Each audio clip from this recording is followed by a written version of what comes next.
I am refuting the SDA church on the subject of the 2300 years in Daniel 8 verse 14. The temple is supposed to be cleansed after a period of 2300 years. Now the Seventh Day Adventists say that the starting point of the 2300 years is not given in Daniel 8, but it is given in Daniel 9. They say the starting point is the decree for the Jews to return to Jerusalem and rebuild the city. And the decree that they're talking about is the one given in 457 BC.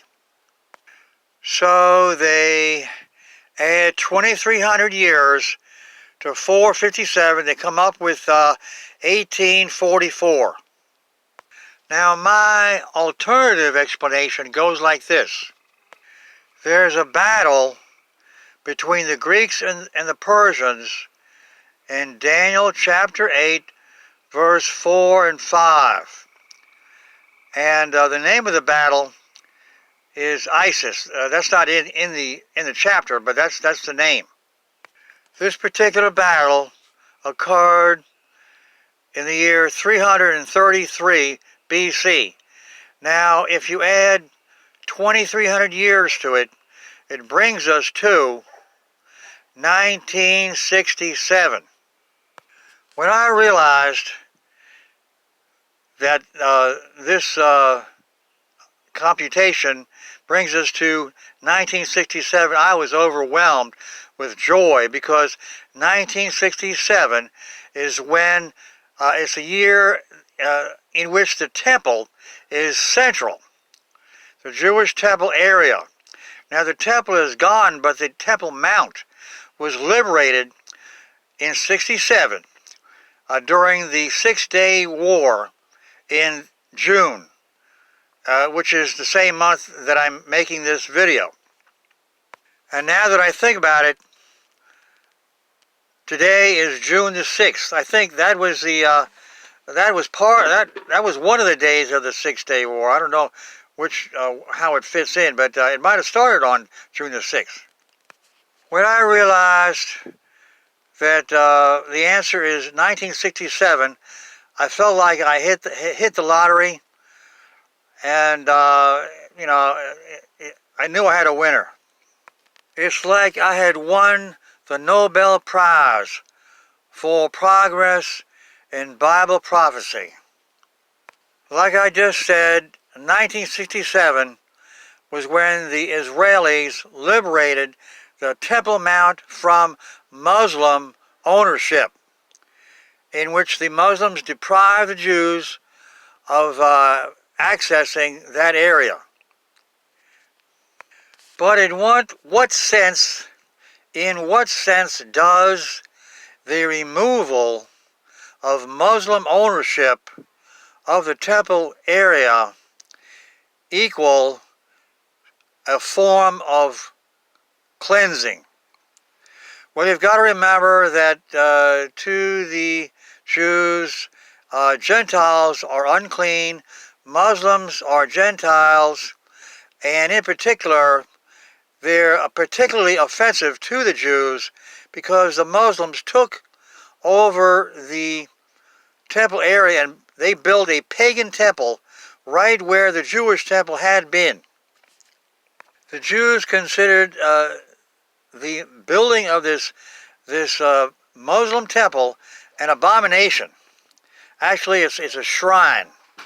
It's called the Dome of the Rock, and there is a temple about 100 yards away, which is called the Alask Mosque. Anyway, let's deal with the Dome of the Rock. The Jews have a total contempt. They're totally the Jews would like to remove the Dome of the Rock immediately, but instead, as soon as they liberated the area, they let the Muslims keep their temple there. I mean, let the Muslims rent the area that they had owned. And the Jews did this. The Jewish government and the Jewish army, the Israeli army, did this because they wanted to stop the Jews from thinking they could, bomb the Dome of the Rock and start rebuilding the Jewish temple. Let me say that one more time. The Jews consider the Muslim temple standing where the Jewish temple had been. They consider the Muslim temple an abomination of desolation. Just like Antiochus Epiphanes, when he came into the Jewish temple around the year 165 BC and sacrificed a swine on the holy altar, that was an abomination of desolation. And this Muslim temple is something similar. Anyway, I think I have a very strong case that 1967 is the fulfillment of what the prophet Daniel had predicted way back in the 500s BC. Something like 200 years before Alexander the Great and his army came through and fought the battle that I just mentioned, Battle of Isis. My explanation has more credibility. For one thing, it's based on the internal evidence within the same chapter as the prophecy in verse 14. Verse 5 mentions the battle, and it says the Greek army in the form of Daniel sees a vision of a ram and a goat. The goat stands for the Greek army, and in verse 5 it says the goat does not touch the ground. Its feet do not touch the ground, meaning that it's running. And that's exactly what happened. That's what characterizes, that's what makes this battle of Isis stand out.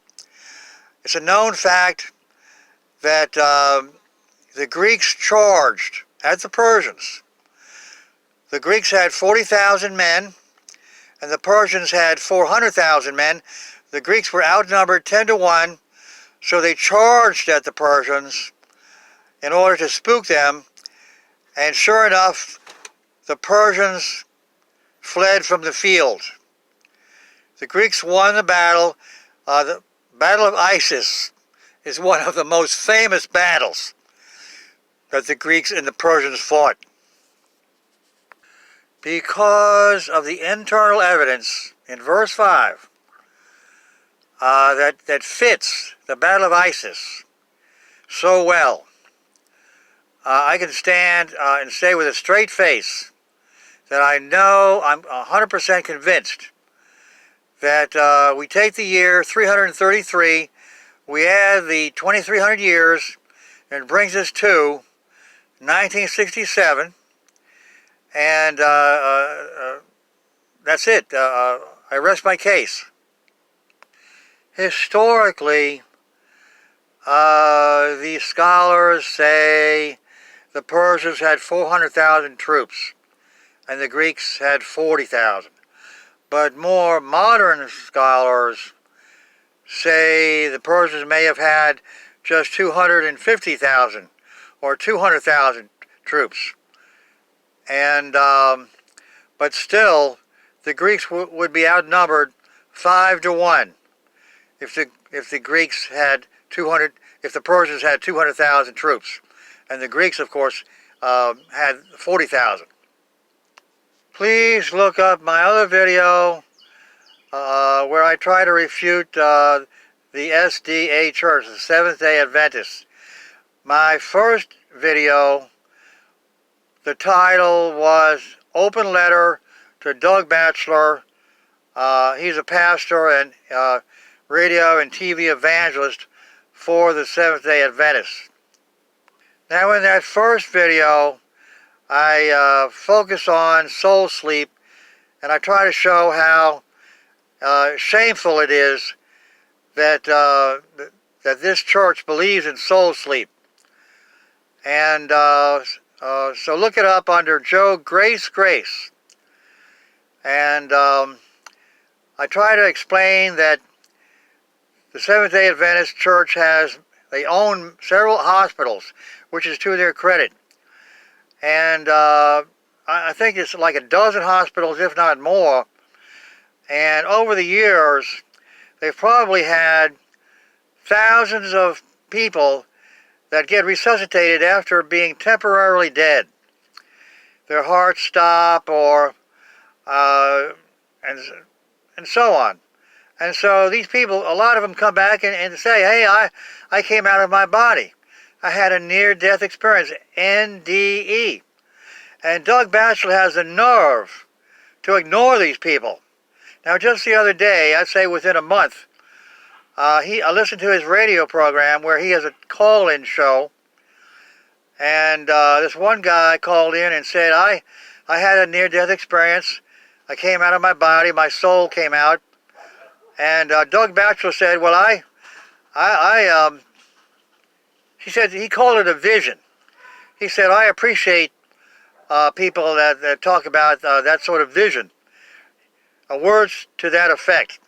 Then he had the nerve to say that he had read somewhere that some scientists in Sweden had duplicated the near-death experience by having a patient depriving that patient's brain of oxygen. And he said that the patient had a experience that mimicked a near-death experience. Now, this is his way of trying to belittle a valid near-death experience. I would have to say, if a person had oxygen deprivation and they had a out-of-body experience, that was a valid NDE. And that would actually validate near-death experiences. And so, because that person that had that experience did not go to sleep while they were dead, while their soul was out of their body, they did not go to sleep.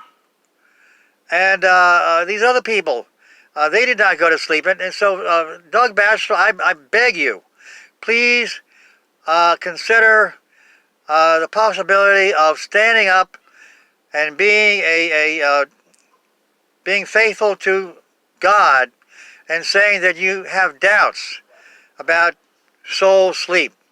You don't have to say you don't believe in soul sleep. All you have to do is say you have some doubts. That's all.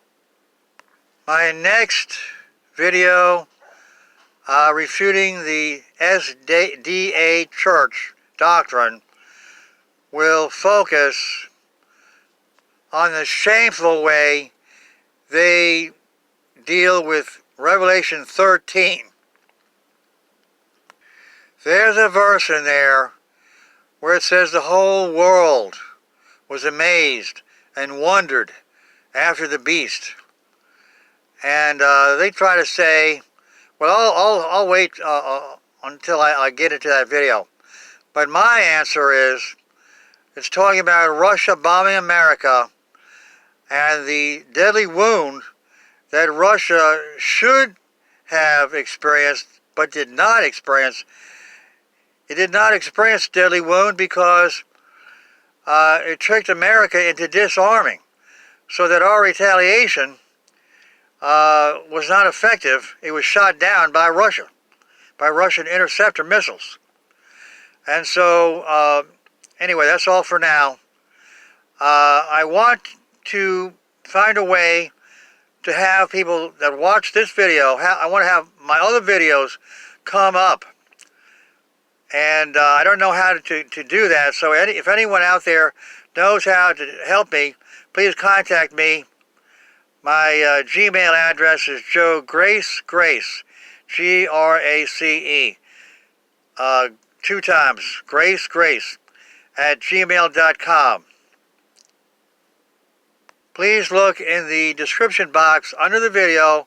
I'm going to write a transcript in which I summarize the video and give the Bible passages.